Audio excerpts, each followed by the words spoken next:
গ্রাম অঞ্চলের সবচেয়ে মজার খাবার হচ্ছে যেকোনো রকমের যেকোনো আইটেমের ভর্তা বাড়তি। তো আজকে আমি ফাইনালি একটা ভর্তাই বানাবো। তো এটার জন্য আমার যা যা উপকরণ সবকিছু আমি নিয়ে নিচ্ছি। এটা আমাদের বিলের আমাদের নিজের হাতের বানানো পুঁটি শুটকি।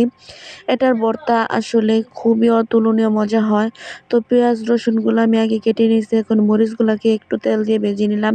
এখন আমি শুটকি মাছগুলোকে ভেজে নেবো একদম মচমচে করে। সাবধানে মাছগুলো ভাজতে হবে, কোনো রকম জানি পুড়ে না যায়। মাছগুলো যদি পুড়ে যায় তাহলে ভর্তাটা খেতে তিতে লাগবে, ভালো লাগবে না। তো একদম সুন্দরভাবে নেড়ে চেড়ে আমি মাছগুলোকে মচমচে করে ভেজে নিলাম। এই ভর্তাটা করার জন্য প্রত্যেকটা উপকরণই আমার আলাদা আলাদাভাবে ভাজতে হবে।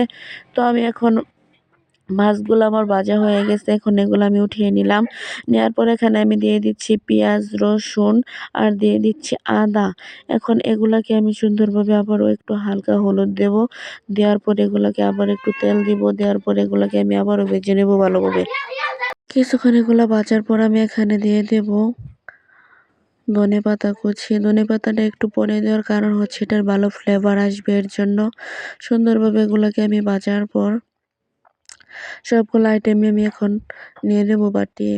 তো এগুলাকে দেখেন একদম বেশি ভাজা ভাজা করি নাই, তাহলে ভর্তাটা ভালো হবে না। তো দেখেন আমার ভাজাভাজি কমপ্লিট। এখন আমি এগুলাকে ভালোভাবে শিলপাটায় বেটে নেব। মাছগুলোকে একদম মচমচে মাছগুলোর জন্য মাছগুলোকে আগে ভাজতে হবে, আমার ভাজতে হবে।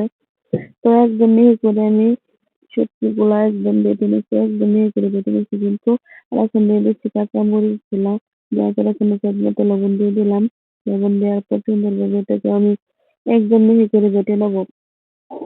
আসলে শিলপাটায় ভর্তা মানে শিলপাটায় বেটে ভর্তা বানালে ভর্তাটা বেশি খেতে মজা হয় আর কি।